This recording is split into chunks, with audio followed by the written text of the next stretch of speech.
सो hello everyone, IBPS toppers meet में आप सभी का स्वागत है। और सबसे पहले मैं स्टार्ट करूं, आप सभी अपने लिए ज़ोरदार ताली बजाइए क्योंकि आपने बहुत ही प्राउड काम किया है, बहुत ही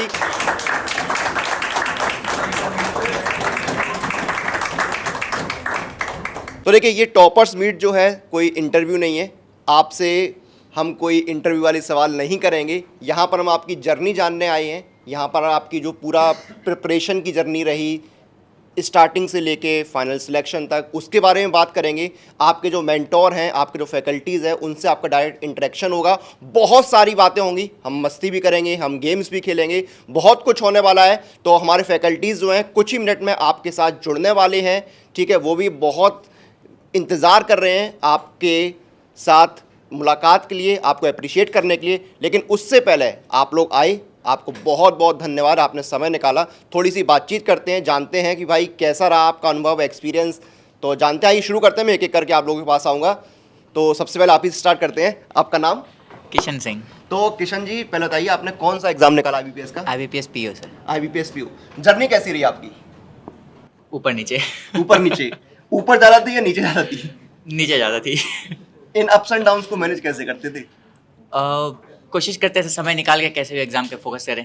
ओके, ठीक है। अभी हमारे फैकल्टीज भी आएंगे, उनसे भी हम बात करेंगे। हेलो। हेलो, आपका नाम? विजेता ओझा।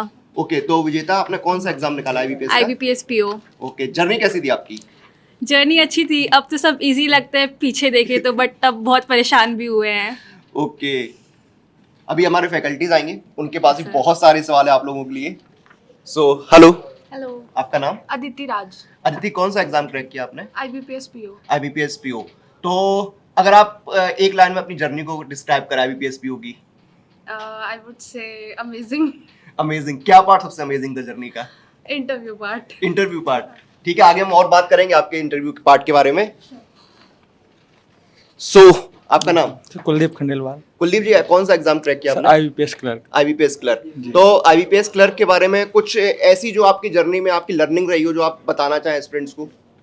सर, सबसे ज़्यादा तो यही कि जब नहीं निकलता उसके बाद दोबारा वापस कवर अप करना कि यार कैसे दोबारा हिम्मत आए और दोबारा अटेंड करना फिर से, तो वही बहुत बड़ी चीज़ होती है सर। Okay okay okay. अभी हम बाकी स्टूडेंट से भी बात करेंगे, लेकिन हमारे जो फैकल्टीज़ हैं वो आपसे बहुत जल्दी में मिलने के लिए, तो जल्दी से जो है बुलाते हैं हमारे फैकल्टीज़ को, मेंटोर्स को, जिन्होंने आपको गाइड किया। देखिए, मंजिल सबको पता होती है, लेकिन उस मंजिल तक पहुंचने का जो रास्ता है वो हमारे मेंटोर्स, हमारे जो फैकल्टीज़ हैं वही दिखाते हैं। तो आइए स्वागत करते हैं आपके मेंटोर्स, फैकल्टीज़, गुरु, जो भी बोलिए आप, जिन्होंने आपको रास्ता दिखाया और आपको मंजिल तक पहुँचाया। तो मैं चाहूँगा कि हमारे जो टीचर्स हैं, जो फैकल्टीज़ हैं, प्लीज़ आप लोग आइए, स्टूडेंट्स आपका वेट कर रहे हैं।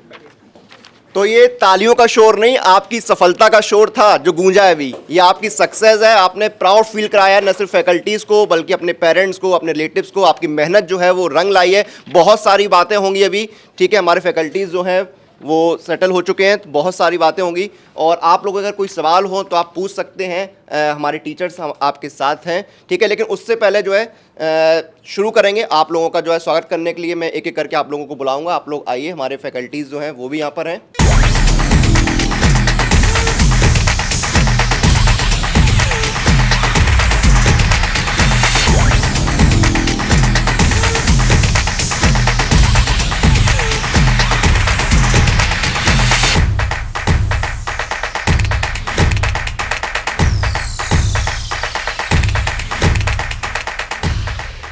फेसबुक के पूरे फैमिली की तरफ से आप सबका बहुत बहुत स्वागत है और कॉन्ग्रेचुलेशंस टू यू ऑल। हमने सोचा कि फैमिली मेंबर्स भी आएंगे मैम, शायद उनके मदर आए थे, उनको भी हम थोड़ा फेलिसिटेट करना चाहेंगे, तो अगर बुला सकते तो बुला लीजिएगा। एंड यस, बातचीत होगी सबसे, वन ऑन वन हमारी इंटरव्यूज भी होंगे। आपका कैसा एक्सपीरियंस रहा, किस तरीके से आपने जनरली आपका प्रिपरेशन का सारा मोड रहा, सक्सेस का जर्नी कैसा रहा, सब हम डिस्कस करेंगे आप लोगों के साथ। आज पूरा दिन वही सेलिब्रेशन चलेंगे ताकि सबको पता चले एग्जैक्टली आपने कैसे पढ़ाई की है। ये आपको सबको पता है जर्नी बड़ी डिफिकल्ट होती है, कुछ लोगों को अच्छा सपोर्ट मिलता है, कुछ लोगों को नहीं मिलता है। So will discuss everything with you guys. कुछ सवाल पूछना चाहूँगा, कुछ क्वेश्चंस पूछना चाहूँगा। सबसे पहले स्टार्ट करते हैं किशन जी के साथ। किशन जी, मुझे बताइएगा कि कैसा रहा, मीन सिलेक्शन जब हुआ तो वो फीलिंग कैसी थी, किस तरीके से सारी वो जो ना एक्सप्रेशंस आते हैं बाहर, तो कैसा लगा था आपको? सर जब जिस दिन रिजल्ट आना था 1 अप्रैल को, तो उस दिन मैं लखनऊ के लिए ट्रैवल कर रहा था। Okay. मैं ट्रेन में था और मैं 9 साढ़े 9 बजे के आसपास, सुबह 7 बजे के आसपास लिंक आई थी, तो टेलीग्राम ग्रुप में देखा था। फिर मैं सो गया था। फिर मैं अचानक लिंक से देखी? 9:30 के आसपास नींद खुली तो टेलीग्राम ग्रुप में देखा कि लोग बोल रहे रिजल्ट आ गया। मैंने कहा अच्छा चेक कर लेते हैं। तो जब रिजल्ट देखा तो मतलब 2 बार से आदत था कांग्रेचुलेशंस देखने का, प्री में और मेंस में। फिर मैं सोचा इंटरव्यू में अगर ऐसा आ जाए तो फिर जैसे मैंने देखा, पहले कांग्रेचुलेशन देखा, फिर 2 मिनट के लिए मैं साइलेंट हो गया, पास हो गया। क्योंकि मुझे थोड़ा सा डर था कि इंटरव्यू मेरे थोड़े ऊपर नीचे मार्क आएंगे, क्योंकि बस मेंस मेरे अच्छे थे, 83 पॉइंट समथिंग थे, 83.5 आई थिंक। तो मुझे लग रहा था कि मेरा इंटरव्यू थोड़ा ऊपर नीचे हो जाएगा। बट जब मेरे को पता लगा तो आई वॉज वेरी हैप्पी कि चलिए हो गया। बट स्टिल आपको पता है सर, जैसे आई am targeting for the yes yes RBI। सो मैं चलो एक चीज़ तो हो गया कि एटलीस्ट अब मैं सुकून से अच्छे से तैयारी कर सकूंगा। बिल्कुल बिल्कुल। तो दैट वन सबसे पहले फिर मैंने घर वालों को फ़ोन करके बताया कि मेरा सिलेक्शन हो गया। नाइस, फिर से बहुत बढ़िया बहुत बढ़िया। मैम को दीजिएगा। मैम, क्या क्या फीलिंग थी उस मोमेंट पे, क्या फीलिंग थी? एक रिलीफ था सर। एंड एक्चुअली मैं ज़्यादा खुश अपने जब स्कोर कार्ड आया था उस दिन हुई थी। Okay. एक डिसेंट स्कोर था, तो मेरे को ये था कि इस बार शायद हो जाएगा। वो डिसेंट स्कोर शेयर करना चाहेंगे? 87.75 था। Okay, nice. Cut off 66.5 Yes, थी। yes. तो एक था कि हो जाएगा, तो उस दिन मैं ज़्यादा खुश थी। फिर 1 अप्रैल के लिए मैं इतनी ज़्यादा टेंस हो गई थी 31 को कि मुझे नींद नहीं आई। तो अगले दिन तो मेरे को इतना गंदा हेडेक हुआ कि जब रिजल्ट भी आया तो आई कुड नॉट सेलिब्रेट। मेरी फैमिली ज़्यादा खुश हुई मुझसे, बट मेरा तो वो अपना हेडेक ठीक करने में ही चला गया था वो दिन। चलो, अब जब अकाउंट में पैसे आएंगे तो अच्छे से फिर हेडेक चला जाएगा। Yes sir. यस जी मैम। यस, क्लैप तो बनता है।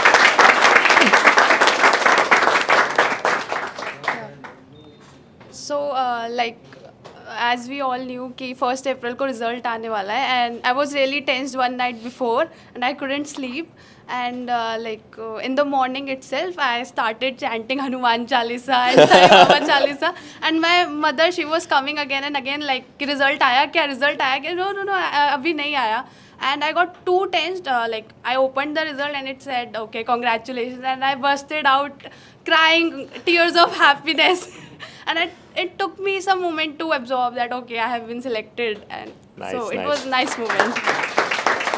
जी सर, बाय द वे मैं सबको बताना भी चाहता हूँ, 1 अप्रैल ना मेरा बर्थडे होता है।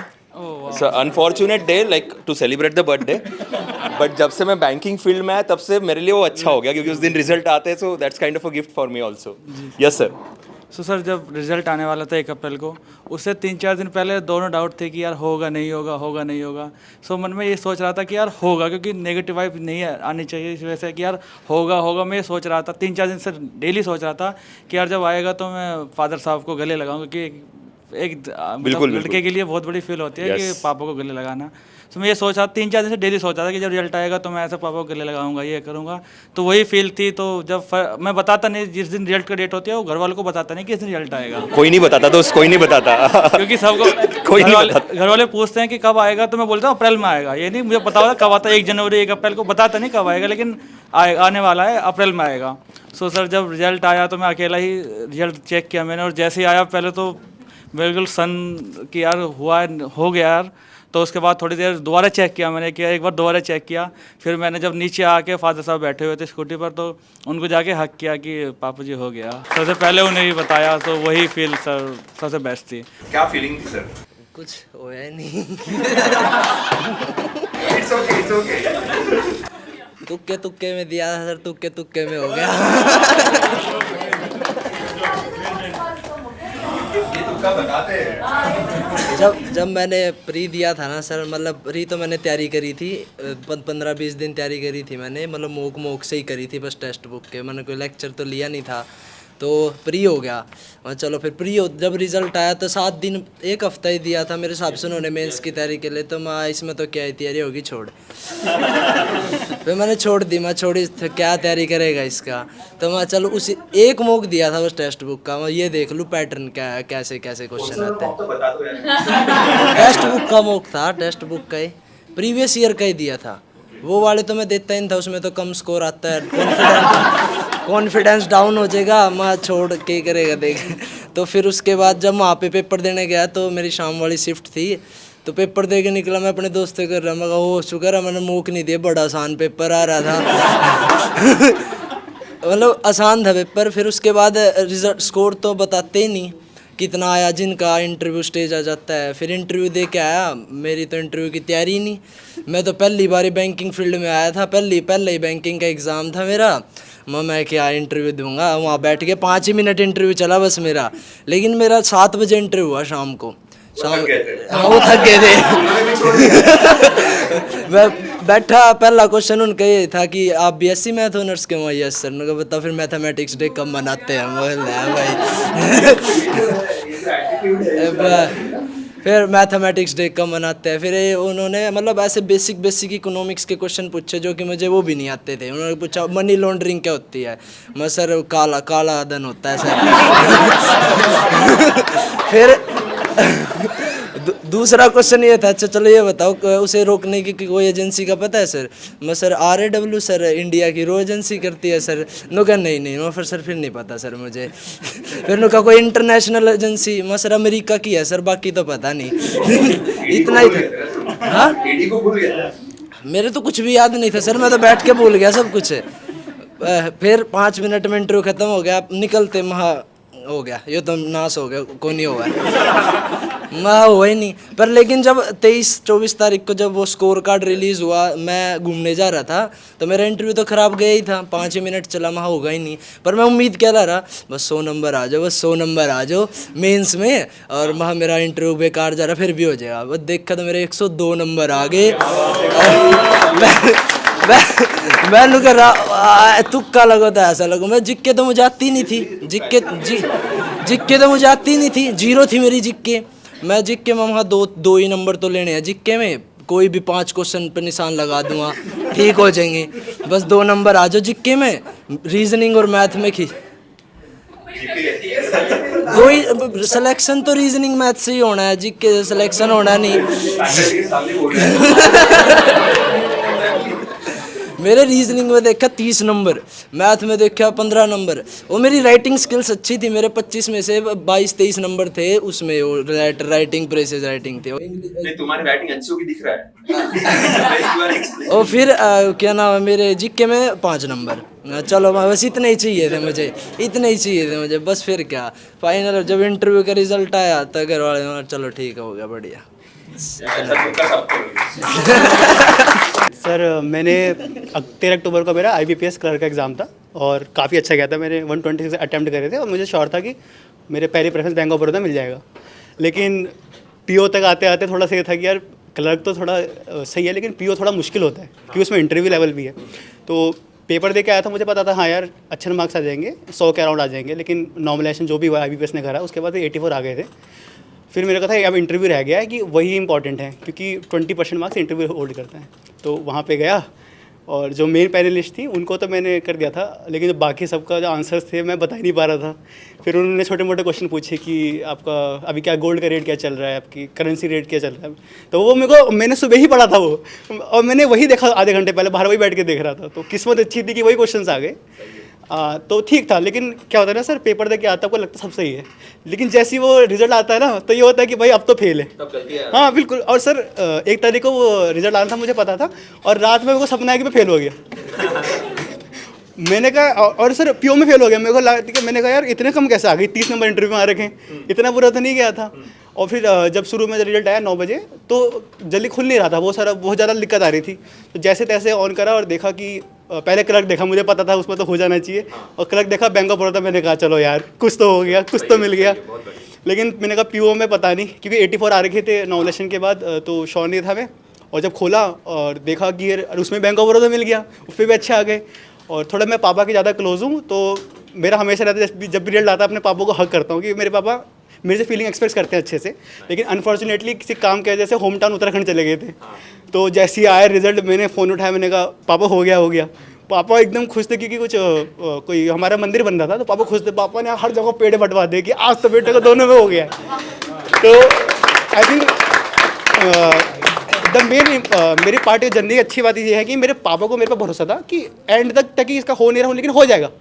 तो एक साथ मैंने अभी तक मैंने जितने बैंक के एग्जाम दिए, SBI PO का भी प्री छोड़कर मैंने बाकी सारे एग्जाम निकाले, जितने भी दिए हैं।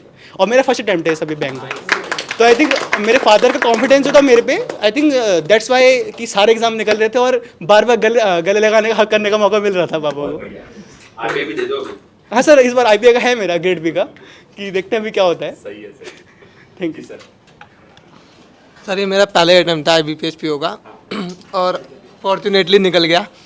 ज़्यादा तैयार तो नहीं करती, बट डिसेंट तैयारी थी और निकल गया। नहीं ऐसा तो नहीं है, बट डिसेंट थी, तुक्का नहीं था। मेरे को IBPS देने का मेन मोटिव था इंटरव्यू देने में मज़ा आएगा। मेरा ये था इंटरव्यू दे के देखेंगे कैसा होगा पैनल से इंटरेक्शन। तो इंटरव्यू डिसेंट गया और फिर 1 अप्रैल को रिजल्ट आना था, सबको पता ही था। रिजल्ट से ज़्यादा स्कोर कार्ड देखने की वो थी कि मेंस कैसा है, क्योंकि मेंस से ही सारा गेम डिसाइड होता है। सारी चीज़ें डिसेंट थी, तो एट द एंड बस मज़ा आया, पूरी जर्नी जी के मज़ा आया। ये सही है sir. Sir my name is Amit Rawat. Sir मेरा IT ऑफिसर में सिलेक्शन हुआ है SO में। एंड सर जर्नी थोड़ा बीच में मैं रॉन्ग एग्ज़ाम्स को टारगेट करने लग गया था, फिर मैं दोबारा से कंप्यूटर में अलाइन हुआ। फिर उसके बाद सर ये मेरा बैंकिंग का फर्स्ट अटैम्प्ट था, जिसमें मैं SBI में इंटरव्यू तक पहुंचा था। उसमें रिज़ल्ट आया था 17 मार्च को, तो सर अपसेट था कि इंटरव्यू के बाद नहीं हो पाया। बट इवेंचुअली 13 डेज़ बाद 1 अप्रैल को मेरा IBPS SO में हो गया सिलेक्शन, तो वो जो दुख था वो कवर हो गया। And today I am happy. And मेरे फादर का रिटायरमेंट भी है 2 महीने बाद, तो it's a gift from my side. Sir मुझे 1 अप्रैल को बस 3 वर्ड्स ही देखने थे, वो थे वी आर ग्लैड। बाकी मुझे किसी चीज़ से मतलब नहीं था कि कौन सा बैंक मिलेगा नहीं मिलेगा। मेरा प्रेफरेंस ऑर्डर जो भी था वो मेरे फादर ने डिसाइड किया था, बट मुझे किसी भी बैंक के साथ कोई प्रॉब्लम नहीं है। किसी को भी नहीं है अनलेस एंड अनटिल वो प्राइवेट नहीं हो रही है। तो मुझे बैंक ऑफ महाराष्ट्र मिला है और मैं बहुत खुश हूँ उसके लिए। तो मेरा किसी भी ऐसा था कि कोई भी बैंक मिल जाए, मैं कहीं भी कुछ भी काम कर लूँगा, बस मुझे मिल जाए किसी तरह से। तो जैसे ही मैंने वी आर ग्लैड देखा, उसके बाद मैंने ये भी नहीं देखा मेरा बैंक कौन सा है, मैंने पहले बताया फैमिली को जाके कि हो गया है। फिर जब उन्होंने पूछा कि कौन सा बैंक हुआ है, फिर मैंने देखा ये बैंक ऑफ महाराष्ट्र है। तो ये था एक्सीडेंट और अच्छा दिन था वो, ये हमेशा याद रहेगा वो दिन। पता है, पर फिर भी मैं सुनना चाहूँगा वो मोमेंट। बिल्कुल सर, बेस्ट मोमेंट तो सर स्कोर कार्ड के दिन ही था। मम्मी पापा सभी लोग काफ़ी खुश हो गए थे, लेकिन फिर क्या हुआ 1 अप्रैल को थोड़ा IBPS भी सीन कर देता है। मार्क्स तो देता नहीं है, पहले देता है कट ऑफ, और उसमें भी पहले देता है मैक्सिमम मार्क्स। तो इसका और कन्फ्यूजन हो गया। तो मैक्सिमम मार्क्स में देख रहे हैं, तो इस हिसाब से कैलकुलेट कर रहे हैं, तो दिखा रहा है 80 मार्क्स चाहिए इंटरव्यू में। अब पहले सभी लोग बोल दिए थे तुम्हारा डन है, सिलेक्टेड है। तो फिर टेंशन हो गया, होगा कि नहीं होगा कि नहीं, 80 मार्क्स चाहिए। उसके बाद मिनिमम आया, तब देख रहे 25 मार्क्स चाहिए, तब लगा नहीं हो ही जाएगा। उसके बाद हो भी गया, PNB मिला, और बाकी IBPS क्लर्क RRB क्लर्क भी हुआ। बट RRB के दिन काफ़ी पेरेंट्स खुश थे। उस दिन मम्मी पूजा वगैरह थोड़ा ज़्यादा करती हैं, तो पूजा वगैरह भी तो काफ़ी हुआ। पापा रोने भी लगे थे RRB के दिन, क्योंकि क्या होता है सर, बिहार में ऐसा है ना एटमोसफेयर कि लोग सोचते हैं कि गवर्नमेंट में जा रहा है तो 3 साल 4 साल 5 साल लग जाएगा। तो आसपास के लोग बोलते हैं प्राइवेट कर लो, गवर्नमेंट में तुम्हारा उम्र चला जाएगा, ये हो जाएगा वो हो जाएगा। तो RRB हुआ, तो पापा को लगा कि चलो भाई एक बैकअप तो हो गया बढ़िया। तो फिर अभी शादी? अभी तो सर खेलने कूदने का हुआ है, अभी कहाँ शादी। इसका मीनिंग बाद में पूछूंगा मैं। अच्छा वास्तव का मुझे याद है, मैंने कहा था कि अपना स्कोर कार्ड देना मैं फ्रेम करवाने वाली हूँ। मैंने ग्रुप में कहा था, क्योंकि स्कोर देख के समझ में आ गया था होना ही है। इंटरव्यू का रिजल्ट आने से पहले ही पता चल गया था कि स्कोर कार्ड देख के समझ में आ जाता है कि ये तो है ही, सिलेक्टेड ही है। तो मैंने कहा था मैं फ्रेम करा के रखूंगी स्कोर कार्ड को। तो वैसे मुझे याद है। जी सर, मैं सबको एक सवाल पूछ रहा हूँ कि जिस टाइम पे रिजल्ट आया उस टाइम पे फीलिंग क्या थी सबकी? अब जितने सबसे बात हुई, सबका ये शायद पहला जॉब है आपके लिए, आप लाइक वेल एक्सपीरियंस हो, तो वापस वो एक सर्विसमैन के बाद आपने वापस एग्जाम दी, और फिर ये जो मोमेंट आया कि यहाँ पे सिलेक्शन हो गया, तो क्या फीलिंग थी, कैसी थी, क्या कुछ एक्सप्रेस करना चाहेंगे आप? सर आजकल जो लेवल है एग्जाम का वो एक्स सर्विसमैन में पहले की तरह नहीं रहा। आजकल बराबर का हिस्सेदारी निभाना पड़ रहा है और जनरली जो सेक्शनल कट ऑफ है वो काफ़ी हाई जा रहा है, जिसकी वजह से आपको काफ़ी अच्छी बैटिंग करके आनी पड़ेगी, तभी जाके आपका सिलेक्शन हुआ। और ख़ास करके जो इस बार इंग्लिश का पेपर था IBPS क्लर्क में, वो PO लेवल का पेपर था, जहाँ की तो मुझे उम्मीद, मैं तो बहुत ही कम बनाए थे, हमने केवल 17 बनाए थे और 17 में मेरा 12 मार्क्स आया। हाँ, तो मैंने देख लिया नहीं पेपर बहुत ज़्यादा टफ है, तो तुक्केबाजी नहीं करनी है। और सबसे बड़ी मंत्र यही था, मेरा प्री में सब प्री में हुआ था, तो इसीलिए कोई बहुत वो नहीं था, लेकिन ये था कि कंसिस्टेंसी और डेडिकेशन जो है आपको सफलता की ओर ले जाएगी।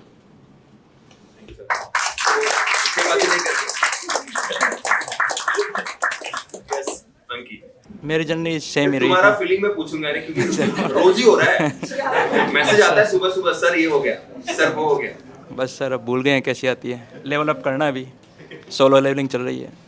तो मैं आपको कुछ अलग पूछना चाहूंगा, अभी आपने RRB ज्वाइन कर लिया है, हाँ जी सर।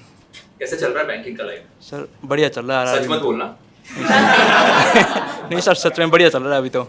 RRB में वर्कलोड उतना होता नहीं, पर काम बढ़िया चल रहा है सर। बढ़िया चल रहा है सर सीख रहे हैं साथ साथ। सही है। अब कौन सा एग्जाम देना है? अभी सर SBI PO का मेंस है, उसके बाद RBI ग्रेड B का है, IRDI वगैरह भी आएगा, सब देंगे सर। जब पहला रिजल्ट आया तो तब क्या फीलिंग थी, जब फर्स्ट टाइम सिलेक्शन हुआ किसी बैंक में? तो सर मतलब पेपर देख के आते हैं तो पता चल जाता है कि कैसा गया पेपर। सही में? तो हाँ जी नहीं आता यार, नहीं आता ना। सर इस पे ये मंकी का एक मैं शेयर करना चाहती हूँ। ग्रुप में ये अपना मॉक का स्कोर शेयर किए थे, क्या था 100 परसेंटाइल। हाँ 100 परसेंटाइल इन्हें शेयर कर दिया था एंड पूरे ग्रुप में सारे स्टूडेंट्स वही बात कर रहे थे, ये क्या है, full out of full score सारे सेक्शंस में। आई थिंक मॉक्स में आने लगे 95 आए थे। 95 नंबर ऑफ मॉक्स कितने दे चुके हो? मुझे लगता है पता नहीं क्रॉस हो चुका होगा अभी तक। कितना नंबर काउंट किए, कितने मॉक्स दे चुके हो? दिल्ली शुरू में तो 7-8 मॉक देता था। हाँ और अब मतलब टोटल फिर उसके बाद 4-4 मॉक कर दिए थे जब मेंस आया था। वन डे में 4 मॉक्स। हाँ जी। मतलब ये बहुत सुपर स्पीड हो गई थी इनकी, इतनी ज्यादा प्रैक्टिस के बाद मैं समझ गई हूँ। हाँ जी। क्योंकि ये शेयर करते थे ना मॉक का स्कोर, तो सब लोग बोलते थे इतना कैसे, बस करो अब और एग्जाम मत दो, हमें देने दो एग्जाम। ग्रुप में बच्चे लिखते थे ऐसा। इसके मॉक की वजह से लोग डिप्रेशन में चले गए, तो हाँ चलेगा। यस पाजी, क्या फीलिंग थी उस मोमेंट पे? सर मैं ना मम्मा को स्कूल पे ड्रॉप करके जा रहा था एंड मेरा मन था कि मैंने गुरुद्वारे ही देखना है result, and half way result आ गया। I was driving the car, I was trembling while driving, like जो रूट 5 to 6 मिनट्स का है मैंने आराम से 18-20 मिनट्स लिए, बिकॉज डर इतना लग रहा था चलाने में भी। तो वहाँ पे गया, अंदर गया, मत्था टेका, बाहर आया, आते ही रिज़ल्ट देखा क्लियर्ड। पहला कॉल मम्मा को गया, मम्मा स्कूल में, उन्होंने आगे नानी मम्मा को फ़ोन किया। मेरे को बाद में नानी मम्मा ने नेक्स्ट डे बताया कि मम्मा कॉल पे रो रहे थे, इतनी खुशी थी उनको, बिकॉज RRB क्लर्क हुआ नहीं था। साथ में बैकअप में मेरी जो CA की क्लासेस चल रही थी, तो वहाँ पे बहुत ज़्यादा टाइम लग रहा है, कुछ पता नहीं चल रहा कहाँ क्या करना है क्या नहीं करना। तो वहाँ पे जो गया, सेटिस्फेक्शन जो मिली ना कि क्लियर्ड आ गया, तो वो बेस्ट मोमेंट था मेरे लिए। सर फीलिंग्स तो मेरी सर ऐसी थी, I was kind of normal last day तक, जो 31 मार्च आता है उस टाइम पे। तो जब 1 अप्रैल की मॉर्निंग आई तब मेरे को ये पता था कि मोस्टली IBPS का रिज़ल्ट आता है इवनिंग में आता है, बट मैं उस टाइम पे लाइब्रेरी जा चुका था, तो और रिज़ल्ट आ गया। रिज़ल्ट चेक करते टाइम पे ही मेरी हार्ट बीट बढ़ी थी, सारी जो भी बढ़ी थी। तो हुआ, आई वॉज फीलिंग तो अनएक्सप्रेसिबल थी, बट मेरे पेरेंट्स घर पे नहीं है, वो गांव में है खेतीबाड़ी के लिए। तो मेरे को कोई चाहिए था जैसे मैं इन पर्सन में शेयर कर सकूं, तो मेरे दोस्त थे, मैंने जिनको बताया, और वो फीलिंग होती है सर, क्योंकि जो मेरा दोस्त है वो अपने घर पे सबको और लाइब्रेरी में सबको बताता है, तो उससे लगा था। और यहाँ पे आने का मेरा मेन मोटिव आपसे मिलना था सर। Thank you. मैं चाहता था, जब आपकी तबीयत ख़राब हुई थी तब आना चाहता था, बट पॉसिबल हो नहीं पाया। मुंबई में भी थोड़ा दूर भी पड़ जाता है, घर पे काम। थैंक यू यार, thank you for this. Sir बहुत सारे लोगों का ऐसा होता है कि स्कोर कार्ड आता है तो पता चल जाता है कि हो जाएगा उनका। तो जिस दिन स्कोर कार्ड आया तो मेरे को ये था 80+ आ जाएंगे मेरे, लेकिन वो पता नहीं किस वजह से वो कम रह गए। मेरी 6 मार्क्स की लीड थी, तो उसी टाइम लग गया था कि अब नहीं होगा। ऑल द इंटरव्यू तो अच्छा गया था मेरा, बट फिर भी ये था कि लोगों के इतने अच्छे अच्छे मार्क्स से नहीं होगा किसी भी तरह। फिर पेरेंट्स को ये था कि हो जाएगा, उनका शुरू से यही था कि स्कोर कार्ड बताने के बाद भी कि हो जाएगा हो जाएगा। और डेली जैसे मैं लाइब्रेरी जाती थी तो उस दिन हमेशा 10 o'clock जाती थी, उस दिन मैं 8 बजे ही चली गई कि मेरे को घर नहीं देखना, क्यों सबकी इतनी होप है और फिर मेरे को पता है कि नहीं होगा भाई इतने में, तो मैं 8 बजे ही चली गई। फिर उसका वो जो आती है कट ऑफ वो सब आई, कट ऑफ भी फिर 2 नंबर ऊपर चली गई जो मेरी कैटेगरी में, अब तो बिल्कुल नहीं होगा, अब तो छोड़ ही देती हूँ। फिर मैंने तो नहीं देखा रिजल्ट, जब आया फिर मैंने किसी फ्रेंड को बोला, उन्होंने देखा और मेरे को ये था कि क्लर्क का तो पक्का हो जाएगा, उसका ये था और उसका नहीं हुआ, उसका रिजर्व लिस्ट में हुआ और पीओ का हो गया। फिर उसने वो फीलिंग बहुत अच्छी थी कि मतलब जब लगता है कि नहीं होगा और उसके बाद एकदम से हो जाता है तो वो एक्सप्रेशन अलग रहता है। यस, यार आईबीपीएस वाले साउथ की मूवी वाले टाइप करते हैं ना फिर सही है सही। और सबके साथ ना एक चीज कॉमन है, इनके माँ बाप को ज्यादा भरोसा था ही। हमारे माँ बाप पता नहीं यार, सुन लो। चलो आगे बढ़ते जाए सर्वराज जी। तो पुष्पक सर ने सबसे जो है सिलेक्शन के बाद की जो भावनाएं हैं, जो फीलिंग है वो पूछी। अच्छा, मैं एक चीज देखता था पुष्पक सर आपसे बोला, जब हम लोग स्कूल में होते ना तो ऐसे बच्चे बहुत होते हैं जो बोलते हैं उनका एग्जाम सबसे बेकार। यस, खास करके मैथ में जब भी आप डिस्कस करो, ट्रिग्नोमेट्री मैंने टच नहीं किया, अलजेब्रा मुझे आता ही था और जब रिजल्ट आता था मार्क्स 99, 98, 99, 98। तो इसमें से ऐसे कौन-कौन से जिन्होंने कभी भी सही नहीं बताया कि उनका एग्जाम अच्छा हुआ है, ऐसे कौन-कौन लोग हैं? सर ऐसे अभी भी बहुत है जो आए नहीं इस डर से कि सर अगर मैंने यहाँ पे कुछ बोल दिया और मेरा मेडिकल खराब हो गया तो फिर क्या हो जाएगा। ऐसे बहुत है भाई, ट्रिग्नोमेट्री टच नहीं किया, अलजेब्रा आता नहीं है, मार्क्स 99 आ रही है। अच्छा, हर्षिता मैं भी पूछना चाहूंगा, आपके कोई क्वेश्चन है? मतलब अभी तो बहुत डिटेल में पूछना है और जर्नी के बारे में तो ये लोग बता ही चुके हैं, ठीक है। थोड़ा लाइटर मोड पे और बताइए, कितनों ने सबसे पहले अपने पार्टनर्स, टू बी पार्टनर्स को फोन किया रिजल्ट देख के? ये ज्यादा पसंद है। बाकी है कुछ लोग बहुत शाय हो रहे हैं, हम लाइव चल रहा है ना। अच्छा, मम्मी पापा भी देख लाइव बंद कराएंगे तब बताएंगे, ठीक है, कोई बात नहीं। तो मिल ही गया, किसने बोला ये बात? अरे कुछ तो ऐसे नहीं, कुछ तो ऐसे मुंह नीचे कर लिया, बिल्कुल ठीक है। अब और आगे क्या, मतलब मुझे यही पूछना है, आगे लाइक आगे के गोल्स क्या हैं उस पर हम बात कर लेते हैं। और कौन से, एक और मेरे पास मेरा ये क्वेश्चन है, कौन से सेक्शन ने सबसे ज्यादा तंग किया? सबका अपना अपना होता है, एक स्ट्रॉन्ग पॉइंट, वीक पॉइंट, कोई एक ऐसा सेक्शन होगा जो बहुत ज्यादा रुलाया या तंग किया है, वो बताइए। मैम, आपने सबसे ज़्यादा तंग करने वाले सेक्शन की बात की तो मेरा आरबीआई, नाबार्ड, चाहे अपना मेंस यूआईआईसी का मेंस हो, चाहे ईसीजीसी हो, एक ही सब्जेक्ट की वजह से सब छूटा है, जीए। और मेरा आईबीपीएस पीओ का जब मैं मेंस दे के आया था तो इसमें मेरे को इतने एग्जाम देने के बाद एक एक्सपीरियंस हो गया था, बेटा जितना आता ना, जो क्वेश्चन आता चुपचाप बस उतना ही करना, एक भी तुक्का मत मारना, नहीं तो तुम्हारा सिलेक्शन उसी से रुक जाएगा। तो मैम वो अलग केस है मैम। 40 क्वेश्चन थे मैम, 40 क्वेश्चन थे, 30 अटेम्प्ट करो, 20-30% एक्यूरेसी भी आ गई, 2 नंबर दम आ गए। ये एडवाइस कोई भी नहीं मैम, सीरियसली मत लेना इसकी एडवाइस। ये कहानी काल्पनिक है। इसी काल्पनिक कहानी से आईबीपीएस क्लर्क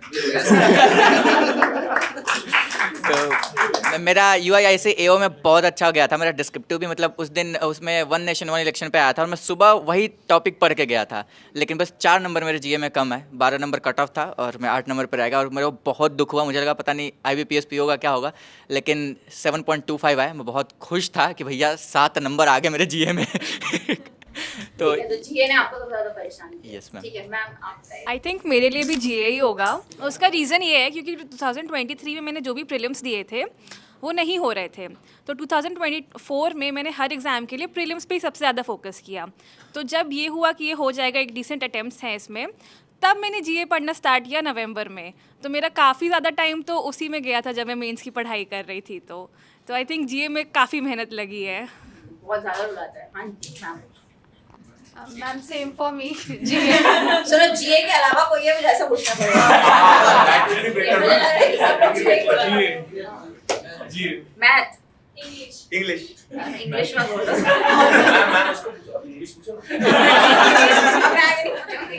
मेरे साथ ये दिक्कत थी कि मैं मॉक में देता था तो काफी अच्छा आता था 99-95% जब पेपर देने जाता था तो वहाँ पे 80% भी नहीं आ रहे 70 भी नहीं आ रहे।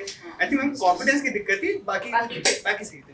और क्वांट वाले कितने क्वांट क्या पढ़ा क्वांट? हाँ वैसे तो मेरी ग्रेजुएशन मैथ्स में ही है और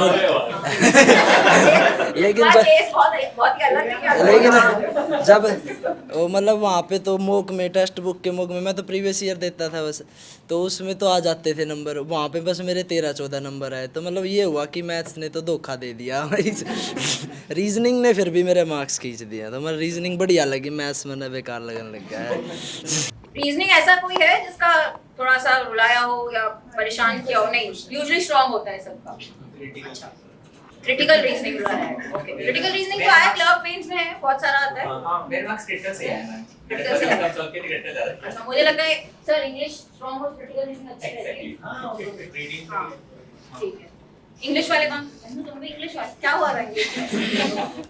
मैम शुरू में था जब फर्स्ट ईयर जैसे उसमें दिया था IBPS PO, तो उसमें मैं 29 कुछ अटेम्प्ट करके आई थी और वो सारे नेगेटिव हो के शायद 11 या 10 मार्क्स थे, तो उसी की वजह से नहीं हुआ था मेरा। हाँ, फिर उसके बाद वास्तव ने आपका बताया, फिर मैंने आपसे पढ़ना शुरू किया, तो होपफुली इस बार मेरे उसमें मार्क्स भी अच्छे आते थे और उसी की वजह से शायद हुआ है। चलो थैंक यू। हाँ बहुत अच्छा। एक चीज बोलते हैं ना, मेहनत ऐसी करो कि हारते हारते कब जीत जा आपको पता ही नहीं लगे। तो आई थिंक आप इसके बेस्ट एग्जांपल हैं। आप सबने, ऐसा तो नहीं कि पहला एग्जाम काफी कम का क्लियर होता है, बट काफी आपने मेहनत की, आप लगे रहे, आपने डेडिकेशन कंसिस्टेंसी के साथ आपने परफॉर्म किया और एग्जाम आपका क्लियर हुआ। और होपफुली मैं ये बोलना चाहूंगा, आप लोग स्टक मत होना एक जगह। अगर आपको आगे बढ़ने का मौका मिलता है तो बढ़, जैसे आपने इनने बोला और आगे भी और कई सारे स्टूडेंट बोला कि आगे बढ़ते रहना, प्रोग्रेस आप करते रहना, ताकि एक सेटल अगर हो जाओगे ना तो लगेगा कुछ दिन बाद अरे यार और कुछ बेटर कर सकते। क्योंकि अभी क्या आपके पास मौका भी, आपके पास मोमेंटम है, अभी आप प्रिपरेशन पे थोड़ा 3-4 महीने का भी गैप कर दोगे, फिर आप दोबारा उस लेवल पर नहीं आ पाओगे। तो आप कंसिस्टेंट बने रहिए और जैसे जैसे सोलो लेवलिंग बोल रहे थे जैसे वो तो आपको करते रहना पड़ेगा। आई थिंक वो एनीमे किसी ने देखा है क्या? नहीं देखा? तो सोलो लेवलिंग बेस्ट एग्जांपल। मैं भी काफी उससे मोटिवेट हो गया कि यार कुछ तो करना है नया। तो डेफिनेटली आप लोग लेवल अप करते रहिए अपने आप को डेली बेसिस पे, क्योंकि फ्यूचर में और क्या होगा नहीं पता, बट हमारे लिए एक ही चीज है हमारे पास, हम खुद को लेवल अप जब करते रहेंगे तो एक अच्छी बेटर पोजीशन पहुंचते रहेंगे। तो कांग्रेचुलेशन वंस अगेन और एंजॉय करो सभी लोग। अभी और भी कुछ चीजें प्लान है ना? ये लीजिए। यस सर, कांग्रेचुलेशंस पहले तो सभी को। तैयारी करते दौरान ना बहुत सारे सपने देखते हैं हम लोग, आपने भी देखे होंगे ना। सैलरी है बहुत ज्यादा कम, ये इतना बोल रहे हैं, ये पेशवा है इतना बोल रहे हैं। नहीं, मैं पूछना चाहूंगा कि पहली सैलरी के सपने देखे थे ना आपने, तो क्या करने वाले हो पहले सैलरी से? आप क्या क्या करने वाले हो? स्टाइल में पूछिए क्या कीजिएगा इस धनराशि? मतलब तैयारी करते टाइम लाइब्रेरी में बैठे हैं, हम तैयारी कर रहे होते हैं, पढ़ते पढ़ते बीच में बुक्स के ऊपर सोते सोते बहुत सपने देखते हैं कि ये होगा, पहली सैलरी से ये करेंगे वो करेंगे। तो क्या क्या थे आपके सपने, वो बताइए। आपसे सैलरी आने से पहले उधार ज्यादा हो गया है।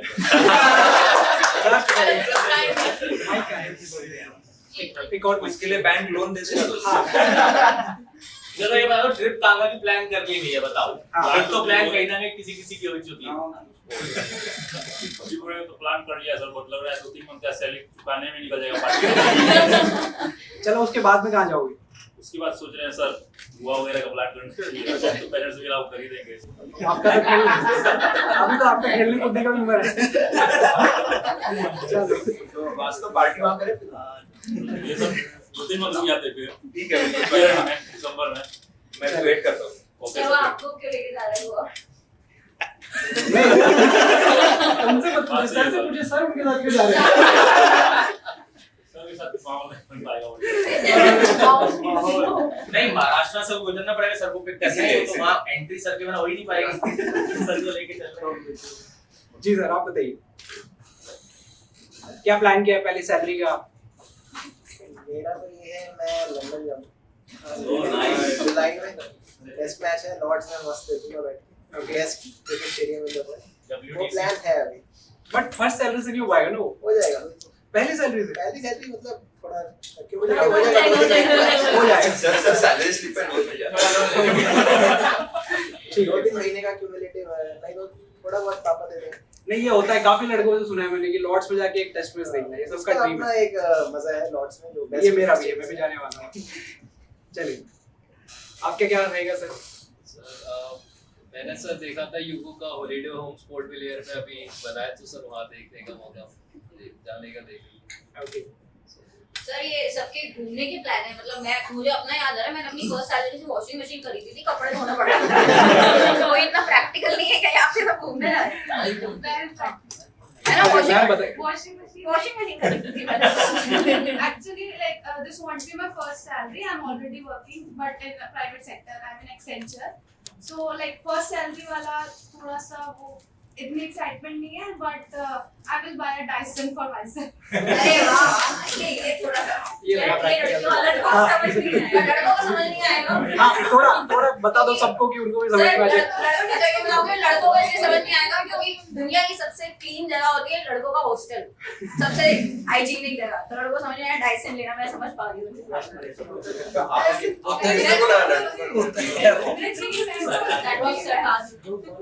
आप बताइए सर। टेंशन में आ गए। एप्पल का फोन और एप्पल का लैपटॉप, एप्पल का लैपटॉप ये हैंग होता है अभी वो सर। सर मैंने तो मन्नत मांगी थी कि मेरा एग्ज़ाम हो जाएगा तो मैं भंडारा कराऊंगा, तो नहीं सर, मेरा एक ही था फर्स्ट सैलरी से कि मैंने और करे कोई, मैं ट्रैवलर ज़्यादा हूँ नहीं ट्रैवलिंग में, तो मेरे एक ही थी, मैं इसी को पूरा करूँगा। सर मुझे तो उम्मीद नहीं थी ना पहली बार में निकल जाएगा, तो ऐसा कोई प्लान करा नहीं है। बाकी तो सर नहीं निकलता तभी देखते हैं हम लोग पढ़ते पढ़ते ही। अभी पहली सैलरी पे ये करेंगे। सर पहली सैलरी का नहीं है, बट हाँ एक ड्रीम कार है कि मिनी कूपर लेनी है, तो वो मे बी एक्यूमुलेट करके, तो ऐसा कुछ नहीं है। तो मैं तो ये सोच रही हूँ कि आगे और भी चीज़ें परस्यू करनी है, तो बॉन्ड का मनी मैं सोच रही हूँ वो निकाल दूँ पहले, तो मैं तो अभी वही सोच रही हूँ। आप में से पेरेंट्स के लिए कोई कुछ नहीं ले रहा? मैं कुछ बताना चाहता हूँ। Okay Sir, 20 years before, when I joined the Indian Air Force, on that time, sir, in ASC Bihta, one Air Force station named that is Bihta, near to Patna, Danapur. तो सर जब मेरी वहाँ पे selection हुई थी, तो एक अधिकारी थे जो वहाँ फाइनली ले रहे थे। 300 लोग वहाँ से हम लोग सेलेक्टेड हुए थे, पूरे बिहार यूपी, जो वेस्टर्न यूपी मतलब जो नॉर्थर्न यूपी था वो, और इधर से। तो उन्होंने एक बात सर बताई थी, मुझे आज भी याद है। ये जो अभी तो जैसे घर से जो बच्चे आए थे ना, बिहार से भी बहुत दूर दूर से, तो जो 100 रुपये 150 रुपये जो फेयर था वो भी उनको दे दिया गया था। बोले ये पैसे आप क्या करेंगे? सबसे पहले उन्होंने एक क्वेश्चन पूछा था, उसके बाद फर्स्ट सैलरी आप क्या करेंगे? उन्होंने एक बात बताया था, ये फर्स्ट सैलरी पे ना किसी का अधिकार नहीं है, और आपके माँ और बाप का है, जिसकी वजह से आज आप यहाँ पे आए हो, ठीक ना? First you are the person. तो मुझे आज भी वो दिन याद है, ठीक ना, जो कि उन्होंने बताया था, और मुझे 92 रुपीज़ मिले थे। तो मैंने अपने फादर को बोला ये रख लीजिए, बाबा को दे दीजिए, मतलब ग्रैंडफादर को दे दीजिए। हाँ, बहुत मेरा उस पर चलो सत्यनारायण भगवान का पूजा करवाना ही था। फिर वैसे उस टाइम में सैलरी बहुत कम हुआ करती थी गवर्नमेंट जॉब में, 6,000 5,500 रुपया हुआ करता था, तो ट्रेनिंग दौरान 2-2.5 हज़ार रुपया मिलता था। तो जब मैं चेन्नई से लौटने लगा था ना, तो मुझे याद है मैं 8-10 साड़ियाँ ली थी, मतलब चाची और नानी जितने थे उनके लिए, और पैसे तो चला ही जाता था। तो यही होता है कि पहला अधिकार जो है वो माँ बाप की वजह से, जिसके वजह से आप इस प्लेटफॉर्म पे आते हैं। बट अब 2 डेकेड्स बदल चुका है, जमाना बदल चुका है। पर बात वही है सर, क्या आपकी बात अभी भी वही है, वही होना चाहिए। हाँ, वही होना क्योंकि चाहिए। हमारे संस्कार और विरासत में वही आता है जी। फर्स्ट सैलरी पे हक पेरेंट्स का ही है, पूरा का पूरा सैलरी ले जाके उनके हाथों में दे देना। अगली सैलरी पे आपका हक है। पर इसकी वजह से भी आंसर चेंज मत करें। हाँ। अभी जो था दिमाग में वो बताना। जी प्रदीप जी, आप बताइए। आ गई? क्या किया आपने? सर मैंने घर वालों को फ़ोन किया कि सैलरी आ गई, क्या करना है बता दो। बोले कि पॉकेट मनी रख ले 8,000 रख अपनी, और बाकी रख ले बॉन्ड के लिए, बॉन्ड देने के काम आएगी, तो बचा रखी है सर। 8,000 लगा रहे हैं धीरे धीरे, वही चल रहा है सर। चलो बहुत बढ़िया। जी यस, कुलदीप जी को पूछते पहले। कुलदीप जी को पूछते हैं। कुलदीप जी रहेंगे। कुलदीप जी आगे। हाँ जी। तो मैंने तो यही सोचा होता कि पहली सैलरी से एक तो पहले फैमिली में जितने मेंबर सबको एक एक जोड़ी कपड़े दिलाने हैं। नहीं, ये आंसर नहीं था। नहीं सर, मेरा यही सोचा हुआ था कि सबको एक एक जोड़ी, क्योंकि सबसे पहले मेरी सिस्टर की जॉब लगी थी, बड़ी दीदी की, उनके बाद दूसरी सिस्टर की लगी थी, तो अब तीसरी मेरी लगी है। तो मुझे ये लगा था कि यही पहले उनको कपड़े दिलाने, और एक फ़ोन के लिए सोचा हुआ था। लेकिन अब जब से नौकरी लगी है, मतलब उससे पहले तो सोचा हुआ था कि वो वीवो का एक X200 Pro आया है, आई थिंक 96,000 का, तो वो सोचा हुआ था। लेकिन जब से नौकरी लगी जब लगता है कि यार वो महंगा हो जाएगा ज़्यादा। तो हाँ ना, अब लगता है कि यार 1 लाख का फ़ोन लेने से अच्छा कुछ और किया जाए। तो एक तो फैमिली के लिए कपड़े वगैरह, और उनको एक लंच पे लेके जाना है और बाहर डिनर की। शुरू की जो 5 से 6 सैलरीज होंगी ना, उसमें एंजॉय करना है, क्योंकि उसके बाद में सब कंजूस होने वाले हो आप लोग, बचाने की कोशिश करोगे कि हमारी सैलरी बच जाए।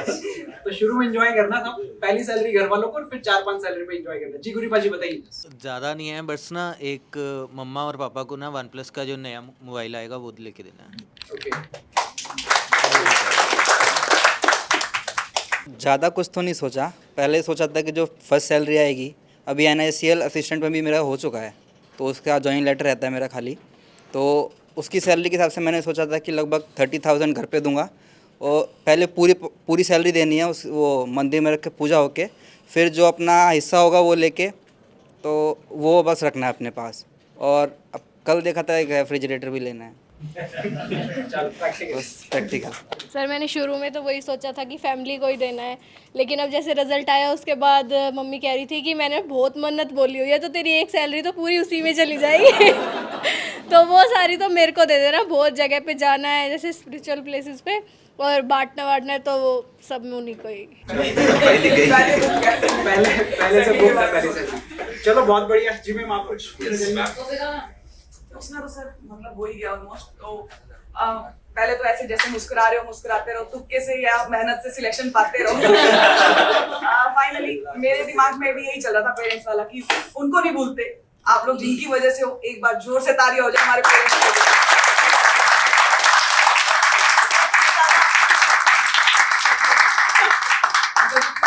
पेरेंट्स को तो सलाम ही है, ठीक है। हर किसी, हम लोग सब लोग छोटी छोटी जगहों से उठ के बढ़ते हैं आगे, ठीक है। तो मेरा थोड़ा सा इमोशनल वाला पार्ट हो जाता है शुरू। बट ठीक है, बढ़िया तरीके से ऐसे ही तैयारी करते रहिए। सवाल कुछ नहीं है क्योंकि आज हम एंजॉय करने के लिए बैठे हुए यहाँ पे। फाइनल वर्ड्स आपको यही बोलूंगी, आपसे कुछ पूछूंगी, हरियाणा में कहाँ से है भाई तू? सोनीपत। मैं हिसार से हूँ, तो ये मेरे को देखने लगे सारे, मेरी भी तेरी तरह चलती है क्लास में। तो मैं मैथ्स पढ़ाती हूँ, ठीक है। तो मेरे से क्या चलता है, मैं मेरी क्लास होती है, हम पीपीटी नहीं बनानी, अरे हो गया क्या चलता रहता है, हम बताते नहीं है भाई इसने पढ़ाई की है, झूठ बोल रहा है।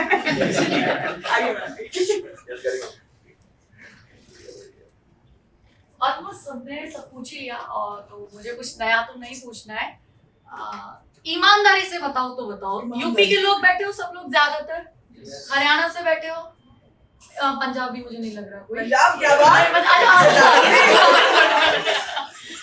मतलब कोई साउथ का अंग्रेज वाला उधर वाला नहीं है ना भाई। यूपी में मैं जानना चाहती हूँ, यूपी में सरकारी नौकरी मतलब घर में दहेज की बातें शुरू।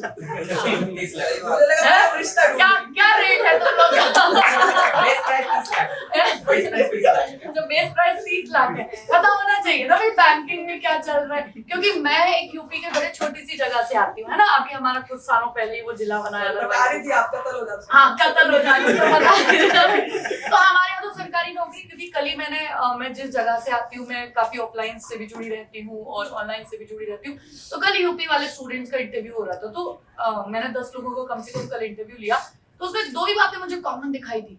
एक तो जला फूका इंसान बैठा है, रिश्तेदार ने बेइज्जती कर दी, जैसे पुराना होता था ना हीरो, अंत में क्या होता था कि वो हीरोइन हीरो, वो लास्ट में गुंडागर्दी, सबकी एक स्टोरी थी। मैम उसने ऐसे बोल दिया, आप देखो जाऊंगा उसी को मिठाई का डिब्बा दे के आऊंगा। एक तो तुम में से किसी ना किसी के ऐसे एक पॉइंट जरूर होगा जहां लगा होगा कि यार इसको जवाब देना है। तो अगर कोई वो शेयर करना चाहे ना तो वो कर सकता है। जैसे कल एक स्टूडेंट ने रिकॉर्ड करवाया, बड़ा अच्छा था, उसने स्पेस नहीं बोला, मैं मेरा एक शॉर्ट रिकॉर्ड करवाओ, ये शॉर्ट रिकॉर्ड मुझे भेज देना और मैं उसको भेजूंगा। उसको कौन था कि उसने बोला था उसके भैया शराब के ठेके पे काम करते थे, तो बोला कि मैं एक दिन ना ऐसे शराब के ठेके पे शाम को जाके बैठ गया, तो वहाँ 2-3 उनके दोस्त आए हुए थे, तो उन्होंने ऐसे ही बोला, ए तू भी क्या करेगा तो जय आके तो जय बैठना है, पढ़ाई वढ़ाई करने क्यों जा रहा है ना। तो फिर उसने वो वीडियो बनवाया और बोला इसको ना आप फेसबुक की तरफ से एडिट मत कराना, मुझे पर्सनली भेजिए, मैं टैग कर करके उसको डालूंगा। कोई आया कि मेरे रिश्तेदार कह गए थे अरे पिताजी वैसे नहीं है, मजदूरी को भेज दो, क्योंकि मैं बच्चों से थोड़ी ज्यादा ग्राउंड लेवल पे कनेक्टेड हूँ।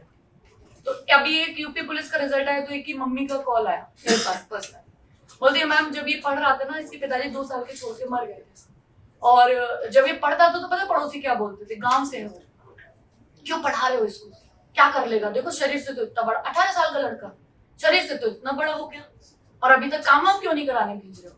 आप बोले अब पूरे मोहल्ले में जिसने ये बोला था ना छान छान के 2 किलो मिठाई दे के आऊंगी, बाकी उसका 1 किलो, और रिकॉर्डिंग उसकी मम्मी की है। आप में से वो वाला जो पॉइंट हो ना कि यहाँ ट्रिगर हुआ था, एक तो वो पॉइंट मना भी हो जाता है, प्रपोज वगैरह भी मना हो जाते हैं, वो भी तो अब हो जाएंगी हाँ, है ना। और बाकी दहेज वाला पॉइंट तो मजाक का था। अब ये दोनों का आपसी मामला है, जितने में निपटा उतने में निपटाए ना, लेकिन हाँ ऐसा कोई टचिंग पॉइंट कोई भी मैम हुआ क्या था कि मैं लास्ट ईयर जुलाई में मैंने प्रिपरेशन शुरू किया था। एक्चुअली उससे पहले मैं 4 साल इस्कॉन में एज अ मॉन्क था, फिर मेरे घर में कुछ दिक्कत आई तो मैंने वो छोड़ दिया और घर में आके प्रिपरेशन शुरू किया मैंने। तो मेरे घर में लोग बोले रहे क्या पहले साधु था, साधु बनने के आके तो सरकारी नौकरी की तैयारी कर रहा है, तेरे से कुछ होगा कि नहीं होगा। तो मेरे एक चाचा के लड़के थे तो उनको गलती से सरकारी टीचर की जॉब मिल गई यूपी गवर्नमेंट। गलती से गॉड ये रिकॉर्डिंग भेजना चाचा के लड़के का। तो वो आके एक दिन ऐसे आके मतलब मैं तैयारी करता था अपने घर में रह के, तो एक दिन आके बहुत सुना गया मेरे को कि अरे मतलब मेरी एज अभी 29 हो गई है, ये मेरा मतलब this year going to my last attempt is that why I am targeting RBI. Very good. तो वो आके बोले कि इतना बड़ा हो गया है, माँ बाप तेरे को घर में बिठा खिला रहे हैं, कुछ कर नहीं रहा है, क्योंकि घर में उनको लगता था कि घर में है तो कुछ काम करे। मैं काम करता ही था, अपना दिन में पढ़ाई करता था, चाहे वो कुछ ना करे तुम्हारे लिए। हाँ एग्जैक्टली। तो बोल के गए कि मेरे जैसे माँ बाप होते तो घर से धक्के मार के बाहर निकाल देते, कुछ करता नहीं, दिन भर कैसे तुम्हारे माँ बाप तुमको रख के खिला रहे हैं पिला रहे हैं। तो मेरी मम्मी को बहुत बुरा लगा था, तो मैंने मम्मी को बोला तो मम्मी टेंशन मत ले, वो दिन आएगा। और एक बार मेरे को बोले कि तो एक मेरे को डेट बता दे कब तू कुछ करके दिखाएगा। मैंने कहा जुलाई से पहले नौकरी लग जाएगी। वाह। और जब रिजल्ट आया तो उन्होंने बोला कि तूने एक चीज़ बोला था करके दिखा दिया। और उसके बाद एक दिन बाद मेरी भाभी का फ़ोन आया था, तो भाभी ने मेरे को बहुत सुनाया था और एक चीज़ उन्होंने बोला था कि आज तक तुम अपने पैसे से एक साइकिल भी नहीं खरीद पाए हो। चलो बाइक खरीद लेना, गाड़ी खरीद लेना, सीधा मैम MG खरीदेंगे। Very good. ऐसे और किसी की कोई स्टोरी, किसी का कोई टचिंग पॉइंट, किसी का भी कोई ऐसा हिट पॉइंट हो? इसी नवंबर में 2024 में मैं मेरे दादा के साथ लाइफ सर्टिफिकेट बनने के लिए PNB बैंक में गया था। तो वहाँ पे एक PO थे, तो हमारी बात चल रही दादा और मेरी, और उनको सुनाई दिया कि मैंने IBPS क्लर्क का एग्ज़ाम दिया हुआ है। तो उन्होंने मुझे पूछा कैसा कैसा गया, मैंने कहा ऐसे अटैम्प्ट कर रखा है, और मैंने कहा मेरा हो जाएगा। तो उन्होंने मुझे ऐसे सरकाज़म में देखा, बोला आपने BTech कर रखी है? मैंने कहा नहीं, मैंने BSc कर रखी है, BSc ऑनर्स कर रखी है। तो उन्होंने कहा आपको हो जाएगा। और तो मैंने कहा सर आपके यहाँ पे कोई वैकेंसी खाली है बताओ। मेरी फर्स्ट या सेकंड प्रेफरेंस PNB रहेगी सर, या आपके साथ या आपके सीनियर बन के काम करूँगा। Very good. तो अभी मेरा यही है कि अभी नवंबर में फिर से आएगा मौका, अगर जाऊँगा तो सर को मिठाई दे के जाऊँगा और बोलूँगा सर आपका तो मिस हो गया, लेकिन बैंकर तो मैं बन ही गया। देखिए ज़रूरी होता है, मुझे लगता है डिमोटिंग फैक्टर ना बहुत ज़रूरी है हम लोग की सबकी लाइफ में। एकदम जो ना गाली वाली से दे दे और फिर ये कहते हैं कि कुछ नहीं कर पाओगे, फिर करने का जो मज़ा है ना वो बहुत अलग है, बहुत। जब मैंने 2016 में अपनी ऑफलाइन स्टार्ट की थी और उसके बाद ये ऑनलाइन तक की जर्नी, हमारे पूरा इतना छोटा सा शहर, ऐसे लोग बोलते थे ये लड़की आई है करने के लिए। आज सबकी कोचिंग्स फेल है, केवल ऑफलाइन चलता है, तो अभी भी मेरा चलता है और ऑनलाइन तो है ही। तो जब आप लोगों के एकदम मुंह पे तमाचा सा मार के आगे बढ़ते हो ना, उसका मजा और है। तो ऐसे हमेशा बढ़ते रहो, बेस्ट विशेस, खुश रहो, आबाद रहो, मस्त रहो, हंसते रहो। Thank you. दो शब्द ऑलमोस्ट सब कुछ तो सबने बोल ही दिया है। एक बार फिर से आप सबको कॉन्ग्रेचुलेशन। 2 शब्द बोलूंगी बस। देखिए मैं हमेशा क्लास में आप लोगों को एक लाइन बोलती हूँ कि ये जो आपकी प्रिपरेशन जर्नी होती है आप लोगों को नहीं पता होता है, बट ये खुद में एक स्टोरी क्रिएट कर रही होती है और सिलेक्शन के बाद यही स्टोरी आप सबको सुनाते हैं जो आज आप लोग कर रहे हैं। खुद एक स्टोरी बन गई, आपको पता नहीं चला, और सिलेक्शन के बाद वो स्टोरी आप हम लोगों के साथ शेयर कर रहे हैं, तो वो खुद एक मोटिवेशन होता है। चलो सबने सारे क्वेश्चन पूछ लिए, मैं एक छोटा सा क्वेश्चन पूछूंगी। आप सबने बताया ये सब्जेक्ट वीक है, इस सब्जेक्ट में परेशान किया। अगर एग्जाम में एक सुपर पावर मिल जाए तो कहाँ पर यूज़ करना चाहेंगे? कोई भी एक सुपर पावर मिल जाए कि एग्जाम में यूज़ कर लो, कहाँ पर? सारे तुक्के सही हो जाए, ये सही है। भाई वाली पावर चाहिए। हाँ वो पावर चाहिए। और किसी को? मैम एक्स्ट्रा 30 मिनट्स मिल जाए, किसी को पता ना चले। और अगर आंसर ही नहीं आ रहा है तो नहीं मैम मेरे को आता है। अच्छा आपको आता है, सही है। आपको नहीं चाहिए, ऑलरेडी है, ऑलरेडी सुपर पावर है, नहीं चाहिए, ये बाकी लोगों के लिए है। मैम जीए का सेक्शन हट जाए, हाँ, हो जाए, जीए का सेक्शन हट जाए, हट जाए सर, सुपर पावर मिलेगा तो जीए का सेक्शन हटवा देंगे। हमारी जॉब गई। जिंदगी उसके भरोसे चलने वाली है, भूल रहे हैं। हाँ, बैंक में आप करोगे क्या, बैंकिंग अवेयरनेस हटा दो। नहीं बैंकिंग चलेगा मैम, जो करंट होती है ना वो थोड़ी सी याद नहीं हो पा रही। मतलब हमारी नौकरी जाए, नहीं ये सुपर पावर का नौकरी चाहिए। नहीं मैम। और बाकी मैम नेगेटिव मार्क्स पॉजिटिव में कन्वर्ट हो जाए। हम गलत करें वो सही हो जाए, ये सही है। क्लैपिंग। मैम मेरे अकॉर्डिंग तो अगर एग्ज़ाम निकाल लिया है तो अब सैलरी सीधे आनी चाहिए, काम वाम काम नहीं ना होना करना चाहिए। पड़ेगा, आराम से पढ़ रहे हैं, सैलरी आती रहे, घर बैठे बैठे वर्क फ्रॉम होम लेंगे बट काम नहीं करेंगे, सिर्फ सैलरी देते रहना। नहीं, काम होना ही नहीं चाहिए, क्या ही करेंगे, पढ़ के हम इतनी मेहनत की, एग्जाम दिया, सिलेक्शन लिया, लोगों की बातें सुनी, इतना कुछ तो किया, अब बस सैलरी दे दो, काम तो हो ही जाएगा, है ना। और मजबूती से तैयारी करनी चाहिए, सुपर पावर की कोई जरूरत नहीं पड़ेगी, जरूरत नहीं पड़ेगी ये फिर सही है। आपको। बोलना था ना कि नहीं चाहिए सुपर पावर, खुद पे भरोसा है, ये लाइन किसी ने नहीं बोला। सबसे आगे दिखेंगे। नींद थोड़ा कम है। नींद कम है? नहीं, नींद जरूरी है, नींद जरूरी है, सोना तो चाहिए। रात भी सोए, जब से सिलेक्शन हुआ दिन सो रहे, रात सो रहे। नहीं, नींद कंप्लीट होना तो जरूरी है, नहीं तो फिर बीमार हो जाओगे, एग्जाम के टाइम पर बीमार हो ज़्यादा जाओगे। भी तो जरूरी नहीं है मैम। मैम पढ़ते तो सभी है, पर लास्ट 15 डेज का फंस जाए पेपर में। हाँ, तो पढ़ेंगे क्यों लास्ट 50? ये वही है ना कि चलो जीए मेन से कोई कैप्सूल दे दो, मैराथन करा दो, पढ़ ले, उसी से क्वेश्चन आ जाए बस। हाँ, उसमें से ही क्वेश्चन चाहिए, ये वही वाला हुआ, यही सुपर पावर एक्चुअली सबको चाहिए। और अभी तक हम इसी में जी रहे हैं एक्चुअली, हम अभी भी एक्सपेक्ट कर रहे हैं कि लास्ट मोमेंट पर जीए का कुछ पढ़ा दो, उसमें से ही आएगा, आ गया तो ठीक है, हाँ पढ़ाया हुआ आया था, नहीं तो टीचर ने जो पढ़ाया कुछ आया ही नहीं, हमारी गलती नहीं है। एग्जामिनर ने पेपर का लेवल चेंज कर दिया, पेपर टफ बनाया, एग्जामिनर की गलती। टीचर ने जो पढ़ाया उसमें से नहीं आया, एग्जामिनर की गलती। हमने नहीं पढ़ा, ये हम क्यों माने भाई, हमारी गलती कहीं होती नहीं है, एग्जामिनर की गलती है, मैं एग्री करती हूँ। और डीआई जल्दी सॉल्व हो जाए, प्रैक्टिस, उसके लिए प्रैक्टिस चाहिए। बहुत प्रैक्टिस करी है, फिर भी एक आधा क्वेश्चन फंस जाता है डीआई का। हाँ, अच्छा एग्जाम को एक वर्ड में डिफाइन करना हो तो? कंसिस्टेंट रहोगे तो सिलेक्शन है। एक वर्ड में? एक वर्ड, कंसिस्टेंसी। एंजाइटी। लक। हाँ, ये इसके लिए सही है, लक। एक सब्जेक्ट वीक होता है, बाकी दो एवरेज होते हैं, एक तो आपका स्ट्रांग होता है, तो वही बैलेंस करके चलना पड़ता है, फिर आप एग्जाम क्वालिफाई कर लेंगे। एक सब्जेक्ट तो सबका वीक होता ही है, तो आप ये देखो ना, जो स्ट्रांग है उसको स्ट्रांग कर देते हैं, जो वीक है उसको थोड़ा और स्ट्रांग कर लेते हैं, दो तो एवरेज होता ही है, हो जाएगा आराम से। प्रॉपर स्ट्रेटजी होनी चाहिए, एग्जाम क्वालिफाई हो जाता है, बट ये नहीं लास्ट मोमेंट पर पढ़ने बैठे हैं, एग्जाम तो निकालना है बट कैसे निकालना है नहीं पता। चलिए, रातों रात किस्मत नहीं बदलती, अभी आपको सब बोलते होंगे सही है, इसकी तो रातों रात किस्मत बदल गई, बट किस्मत कभी रातों रात नहीं बदलती है। बहुत सी रातों से लड़ने के बाद वो दिन आता है जब लोग बोलते हैं इसकी तो रातों रात किस्मत बदल गई। है ना, क्योंकि उसके पीछे बहुत सारा एफर्ट होता है, डेडिकेशन होता है, हार्डवर्क होता है, और सबसे ज्यादा लोगों के ताने होते हैं। इसका हो गया, तुम्हारा नहीं हुआ, तुमसे नहीं हो पाएगा, अरे तुम तो कर ही नहीं पाओगे। ये हमारे लिए रियल मोटिवेशन होता है और वही हमें आगे लेकर जाता है। एक मोटिवेशन सबका होता है ना, या तो कोई आपका मोटिवेशन सॉन्ग हो, या कोई सीरीज हो, या कोई वीडियो जो आप रेगुलर बेसिस पे अपने आप को मोटिवेट करने के लिए देखते हो। किसी का है ऐसा, कुछ है कोई ऐसा सॉन्ग है या कोई ऐसा वीडियो है तो बता दो भाई, हम बाकी स्टूडेंट को भी बता देंगे भाई, इससे मोटिवेट हो सकते हो पेपर क्लियर करने के लिए। तो एक एक करके आप जल्दी से फटाफट शेयर कर दीजिए। सर मेरा मोटिवेशन कोई सॉन्ग या सीरीज़ तो नहीं है, बट मेरा मोटिवेशन एक फाइनेंशियल इंडिपेंडेंस था, बिकॉज मैंने अपने आसपास बहुत सारी लड़कियों को देखा है, क्योंकि वो फाइनेंशियल इंडिपेंडेंट नहीं थी तो उनकी लाइफ थोड़ी ज़्यादा डिफ़िकल्ट रही है, तो वो मैं कभी अपने लिए नहीं चाहती थी, एंड मेरे पेरेंट्स ने भी बहुत सपोर्ट किया, इसलिए कुछ टाइम लगा, but I am at a happy place right now.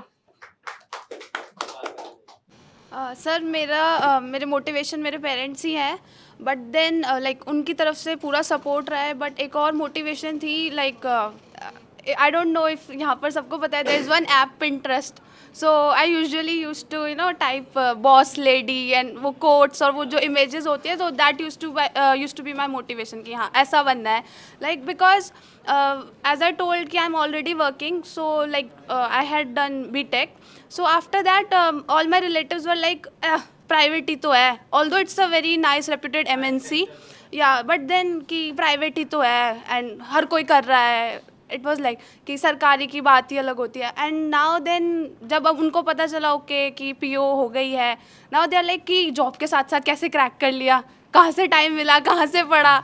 सो या सर मोटिवेशन तो फैमिली ही है मेरी, क्योंकि हमारे फादर साहब जो हैं वो चिनाई का काम करते हैं. सो उन्होंने हम पांचों भाई बहनों को जो पढ़ाया तो चिनाई का काम ही किया है. सो मेरी सिस्टर जो दोनों मुझसे बड़ी हैं तो ये बोलते कि यार शादी कर दे इनकी. तो पापा जी बोलते हैं कि नहीं, मुझे अपने बेटे को कामयाब करना है पहले, ठीक है, कामयाब होने के बाद जब शादी कर दूंगा. और क्योंकि किसी दूसरे के ऊपर थोड़ा सा ये है कि आगे जाके पता नहीं फैमिली कैसे मिलेगी कैसे नहीं मिलेगी, तो ये अपने ऊपर डिपेंड रहेंगी थोड़ी सी.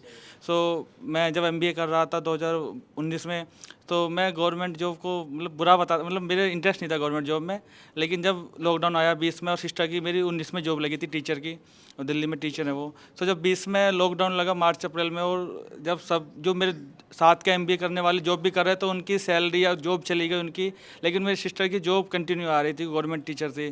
सो तब मुझे लगा कि यार थोड़ा गवर्नमेंट जॉब सही है. तो उसके बाद जब दूसरी सिस्टर की हुई तब लगा कि यार तैयारी में हमें भी गवर्नमेंट जॉब में जाना चाहिए. तो मेरी फैमिली जो उनको देख के मोटिवेशन मिला कि मुझे भी गवर्नमेंट जॉब में जाना चाहिए. बताओ भाई. मेरे सर मैं गानों से ज़्यादा मोटिवेट होता था. एक तो फोंक म्यूजिक होते हैं ना सर, कम से कम 40-50 है सर म्यूजिक में.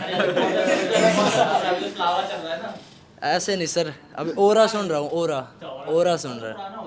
कोई नहीं सर, जो भी आए. और एक वो भाग मिल्खा भाग मूवी में एक सीन आता है ना सर, देखा है सर आपने वो जिसमें वो कोट पहनता है उसका, और वो फिर उसका कोट निकाल के वो पूछता है उससे कि हराएगा तू शेर सिंह राणा को? हाँ हराऊंगा. तो वो सीन बहुत ज़्यादा मोटिवेट करता है. जैसे मेरे बड़ा भाई भी है, छोटे भी रहे हैं, तो कई बार फैमिली में हो जाता है कि इसके इतने आए तो कर लेगा. मतलब ये ऐसा है, मेरे भाई के आए 70 कुछ % आए, तो मैं 10th में था, तो तेरे भी इतने आएंगे. तो हमारा कहा ना इतने कम नहीं आएंगे मेरे. तो जब इससे ज़्यादा हम आएंगे जब रिजल्ट आया, जब बताऊँगा. तो मेरे जब 96 आए ना 12th में, वहाँ इतने नहीं आने हैं. तो फिर ऐसा गानों से मोटिवेट होता हूँ, फैमिली तो डीमोटिवेट मेजर कंसर्न कई जगह ये भी है, फैमिली कई बार सपोर्टिंग नहीं हो पाती. सपोर्टिंग तो है, लेकिन वो हरियाणा में सर आपको वो वैसा सपोर्ट नहीं मिलेगा कि yes you can do it. Haryana में मिलेगा कि बस की है तेरे बस की नहीं है. सपोर्टिंग वर्ड्स होते हैं, उल्टा बोल के करते हैं हमारे पास. तो सर मेरा मोटिवेशन तो मेरे फादर ही हैं. हम जॉइंट फैमिली में रहते हैं, तो पूरी रिस्पॉन्सिबिलिटी उन्हीं की है. तो मेरा तो हमेशा सपना है कि कैसे न कैसे करके डेडिकेशन और अपनी मेहनत से पापा को बीट करना है. अभी तो काफ़ी साल है, 20 साल और है अभी पापा को बीट करने के लिए. तो बस वही है सर कि जिस दिन पापा को बीट कर दो, पापा ये कह दे कि बेटा तू मेरे से ज़्यादा मेहनत कर रहा है. तो सर मेरे लिए तो वही मोटिवेशन है मेरे लिए. सर वही मोटिवेशन कोई वीडियो या फिर कुछ ऐसा तो नहीं है, इंटरनली आता है अंदर से. बाहर के फैक्टर्स आपको इन्फ्लुएंस कर सकते हैं, जैसे फैमिली को सपोर्ट करना है या जो भी रीजंस है. जैसे दिव्याकृति सर भी बोलते हैं, विकास दिव्याकृति सर, कि आप को जो मोटिवेशन है आपके अंदर से ही आएगा, आपको वीडियो से कोई मोटिवेशन नहीं आता. तो सेम मेरे साथ भी यही है. टीचर होने के साथ साथ ना मुझे लिखने का भी शौक है. ना फैमिली की मोटिवेशन से ज्यादा कोई मोटिवेशन नहीं होता. पसंद आए तो तालियां हो जाएंगी, है ना, पहले ही बजा दो थोड़ी सी. डॉटर्स डे पे मैंने 2 लाइंस लिखी थी, बस 2 ही लाइंस हैं कि बिल्कुल ठीक बोला. अगर हम लोग क्या करते हैं ना, मोटिवेट होने के लिए गाने सुन रहे हैं, लाइंस देख रहे हैं, उन लोगों की जो कह रहा है रील्स मत देखो, पर डे रील्स बना रहे हैं, हम उन्हीं की मोटिवेशन ले रहे हैं. It's like fake motivation. तो मैंने डॉटर्स डे पे लिखा था, अगर पिता के चेहरे की झुर्रियां देखकर तुम्हें मोटिवेशन नहीं मिलता ना, अगर पिता के चेहरे की झुर्रियां देखकर तुम्हें मोटिवेशन नहीं मिलता ना, तो किसी के बाप में हिम्मत नहीं है जो तुम्हें मोटिवेट कर दे. तो इसलिए सच में अगर मोटिवेशन लेना है तो पेरेंट्स की झुर्रियां देखते जाओ. जैसे जैसे एज ढलेगी और तुम्हें अगर तब भी नहीं समझ में आ रहा कि उन्हें हमारी जरूरत है, तो तुम बेकार के बच्चे हो, है ना. चलो यही बोलना था, याद आ गया मुझे लाइंस.